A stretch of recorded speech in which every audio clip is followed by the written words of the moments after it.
임상심리 전문가시고 본교 대학원 석사를 마치신 뒤에 지금 본교 학생상담센터를 거치셔서 그리고 심리지원센터에 계셨었죠.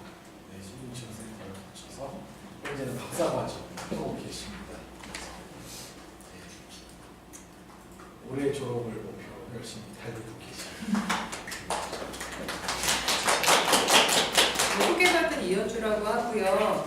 오늘 이제 특강을 준비하면서 아마 이 제목을 보시면 뭔가 굉장히 이론적인 거를 포괄적으로 얘기를 하겠구나 이렇게 생각을 하실 텐데 제가 이제 오늘 특강을 준비를 하면서 하고 싶었던 얘기는 제가 실제로 이제 학교에서 뭔가 배우거나 수련생으로 있을 때가 아니라 현장에서 임상심리사 혹은 임상심리 전문가로서 있으면서 생겼던 의문들 이런 거를 갖다가 사실 학교를 다닐 때 배우지는 않더라고요. 배워지지도 않고 그런 거에 대해서 서로 상의를 하거나 이런 고민할 시간이 없어서 여러분들께서 물론 이론적인 거는 수업 시간에 많이 배울 거라고 생각을 해요. 그래서 오늘도 그런 얘기는 하진 않을 거고 그냥 아직은 내가 이론적으로 배우는 입장인데 나중에 현장에 나갔을 때 고민할 수 있을 만한 걸 미리 한번 조금 고민을 해보자. 이런 걸 고민을 하면서 내가 이론적인 수업을 들을 때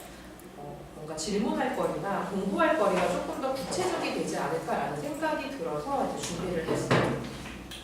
제가 이제 임상심리 전문가로서 일을 할 때 가장 힘들었던 것 중에 하나는 제가 치료자로 있을 때랑 뭔가 지금 학교에 와서 연구를 할 때랑 평가자로 있을 때가 느낌이 굉장히 다른데 오히려 치료자로 있을 때는 제가 할 일이 좀 명확한 느낌이긴 해요. 그러니까 내가 심리치료를 하기 위해서 심리평가를 한다. 그리고 그 평가를 갖다가 활용해서 치료에 도움이 되게 해야지 뭐라든가 연구를 할 때는 내가 어떤 대상을 가지고 이제 임상심리 전문가로서 연구를 이런 쪽으로 해봐야지 이런 게 조금 명확한 편인데 의외로 굉장히 단순하게 생각할 수 있는 평가자로서의 나의 역할에서 의문이 훨씬 더 많이 들었어요. 대체 임상심리사가 심리평가에서 어떤 역할을 하는 게 맞지? 이런 걸 고민하다가 맨 처음에 이제 생각을 하게 된 게 사람들이 도대체 왜 심리검사를 받을까 궁금한 거예요. 어떤 사람들이 도대체 심리검사를 받고 싶어 하지? 우리가 사실 심리 테스트 이런 거를 생각을 많이 하잖아요.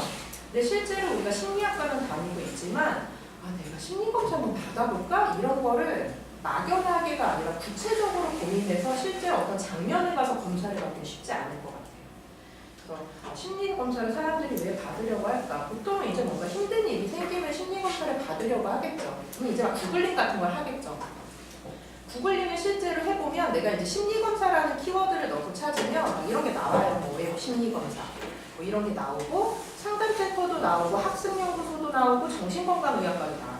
근데 뭔가 일관되는 느낌이 없어요. 이렇게 보면은 한국청소년 상담복지개발원 여기는 상담센터, 병원 뭐 이렇게 막 중구난방으로 나오면 내가 심리검사라는 키워드를 넣고 나 요새 너무 우울한 것 같고 뭔가 제대로 못하는 것 같고 그래서 심리검사라는 걸 딱 찾았는데 너무 다양한 카테고리가 나오니까 뭐 좀 알아보다가 이거 어떻게 해야 되지? 이러면서 실제로 개인이 심리검사를 내가 받아야지 그래서 내 발로 어디 찾아가기 좀 힘든 것 같아요.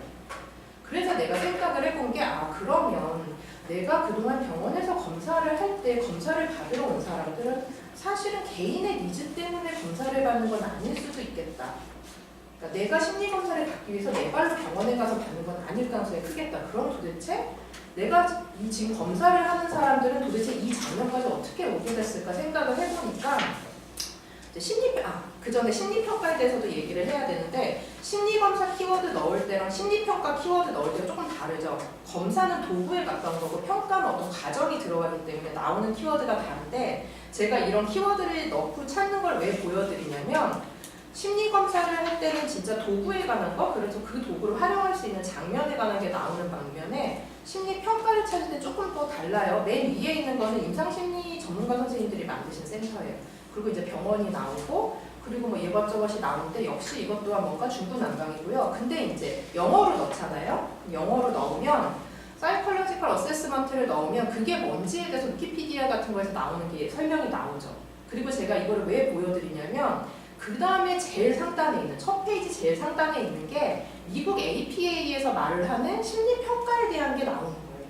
근데 거기서 뭐라 그러냐면, 여기 지금 제가 빨간 줄을 쳐놨는데, 이 빨간 줄을 쳐놓은 이유가 뭐냐면 임상심리학의 한 분야라는 거예요. 심리평가라는 게. 근데 정작 우리는 내가 심리검사를 키워드로 넣든 심리평가를 키워드로 넣든 뭐 읽어보면 임상심리사라든가 임상심리라든가 이런 말이 하나도 안 나와요. 그냥 뭐 여러 가지 설명이 나오지만 이 일을 하는 사람들이 누군지에 대해서 우리가 잘 모르게 되는 거예요. 근데 영어로 딱 넣으면 이게 어떤 분야고 누가 하겠구나라는 걸 이제 알 수가 딱 있죠. 그래서 이렇게 고민을 하면서 우리나라에서 내가 심리검사나 평가에 대해서 뭔가를 넣었을 때 잘 알 수 없어. 그리고 내가 만났던 사람들은 개인이 와서 검사를 받으려고 했던 건 아닌 것 같아. 그럼 이 사람들은 도대체 내 검사를 받을까 했더니 의뢰를 받아서 오는 거예요. 그러니까 누군가가 너 아무래도 검사 좀 해봐야겠다 이런 거죠. 그래서 그럼 도대체 어떤 기관에서 이 심리평가라는 거를 의뢰를 할까? 왜 이 사람들이 심리평가를 받아야 된다고 생각을 할까? 그리고 고민을 해봤더니 알아봤더니 여러 가지 기관이 있죠. 그러니까 심리평가를 받는다는 건 이 사람이 어쨌든 심리적인 불편감이 있어 보이고, 근데 그 불편감이 예를 들면 우리가 사실은 다른 데가 아파서 병원을 가도 내가 구체적으로 무슨 검사 받아야지 이러고 병원 가지 않아요. 내가 소화가 안 되는데 병원에 가. 그럼 의사가 보고 필요하면 피검사를 시키고 뭐 필요하면 내시경을 시키고 필요하면 초음파를 시키는 거지 우리가 뭔가를 알아서 가진 않아요. 심리평가도 마찬가지인 거예요. 내가 뭔가 심리적으로 불편해. 그리고 학교에서 애가 적응을 못한대. 군대 입대했는데 애가 되게 이상해. 뭐 그러면 야 너 아무래도 안 되겠다 이러고 이제 병원에 한번 가봐라. 근데 병원에 가서 혹은 아니면 적응을 못하니까 그럼 심리평가를 받아봐라. 이렇게 해갖고 이제 의뢰가 되죠.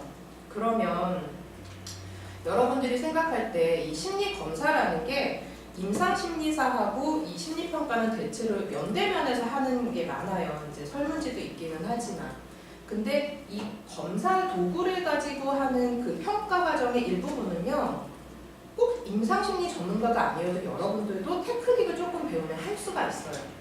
뭐 웩슬러 지능검사 같은 경우도 매뉴얼을 좀 공부를 하면 도구 사용해서 여러분들도 검사를 할 수 있어요. 근데 왜 임상심리사한테 심리평가를 맡길까? 왜 이런 의뢰를 할까? 고민을 해봤더니 검사를 시행하는 게 문제가 아니라 해석과 보고서가 필요한 거예요. 이 증빙자료가 필요한 거야. 그러니까 우리가 누구나 뭐 HTP 같은 거 그림 한번 그려보세요 뭐 라든가 뭐 로시아 그림을 보여주고 검사를 하던가 이런 거는 조금 매뉴얼을 공부를 하면 숙지해서 내가 그걸 할 수가 있는데 그 사람들하고 임상심리 전문가가 다른 부분이 뭘까 생각을 해봤더니 이 사람들은 보고서를 쓰는 거를 배우는 거예요. 그래서 제가 생각을 해보니까 임상심리사의 중요한 역할 중에 하나는 검사 시행에서 보고서 쓰는 거와 그거에 대한 해석까지가 되게 들어가겠구나. 그 얘기는 보고심이 굉장히 중요하구나 이런 생각이 이제 든 거죠. 그리고 제가 심리사로 있으면서 고민을 많이 하는 것 중에 하나가 병원에서 우리의 역할이 그렇게 중요하지가 않아요. 그러니까 저희는 심리검사를 병원에서 할 경우에 정신건강의학과에서 검사를 하는데 이제 의사들 같은 경우는 약물을 처방을 하잖아요. 그래서 누군가를 갖다가 치료를 하는 입장에서 이 사람이 지금 우울증이야. 근데 이 사람이 우울증이 뭐 얼마나 깊은지 이런 거를 몰라서 검사를 시키고 이럴 것 같아요? 안 그래요. 보통 자기가 이 환자를 어떻게 치료할지 모르기 때문에 검사를 시킨다는 생각은 안 들어요. 그러면 우리가 도대체 왜 이 의사는 나한테 이 사람을 검사를 하라고 그랬을까? 되게 고민이 된 거죠. 난 보고서